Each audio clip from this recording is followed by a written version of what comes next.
Nouveau rebondissement dans la situation politique en Guinée-Bissau.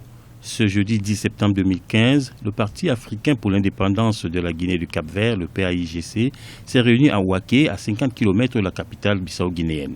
Objectif proposé au président de la République, José Mario Vaz, de nommer un membre du parti au pouvoir comme nouveau Premier ministre. Cette rencontre est intervenue un jour après la démission du nouveau Premier ministre, Bassirou Dia, en raison de l'invalidation de sa nomination par la Cour suprême. Le pays replonge ainsi dans la crise politique qui le secoue depuis un mois maintenant. Par cette décision, le président de la République vient de démontrer à la population bissau-guinéenne son engagement à respecter les organes de souveraineté du pays. Il réaffirme sa détermination à chercher une solution pacifique en écoutant tous les partis politiques. La crise politique que vit la Guinée-Bissau a éclaté le 12 août 2015 avec le limogeage de Domingos Simões Pereira, l'ancien Premier ministre membre du PAIGC. Le 9 septembre 2015, Bassirou Dia, dernier Premier ministre en poste en Guinée-Bissau, a été contraint de démissionner.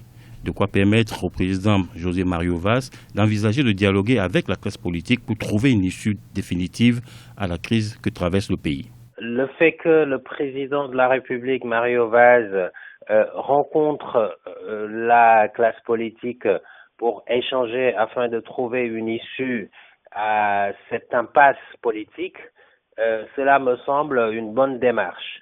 Maintenant, est-ce que cela va être apprécié au sein même de son parti? La question reste entière. Quel que soit le dialogue politique qui est mené avec le reste de la classe politique, c'est-à-dire les autres partis de l'opposition, il faudra également que le président actuel, en tout cas, puisse bénéficier d'un soutien le plus large possible de la part de sa formation politique déjà. Il faut que toutes les parties prenantes se mettent autour de la table et qu'ils fassent preuve d'ouverture et d'envie de dialoguer afin de pouvoir trouver une solution à cette crise. Peuplée d'1,6 million d'habitants, l'ancienne colonie portugaise d'Afrique de l'Ouest a connu plusieurs crises politiques sur fond de tentatives de putsch et de push. Un consensus national incluant toutes les parties prenantes de la situation pourrait permettre à la Guinée-Bissau de sortir de la crise.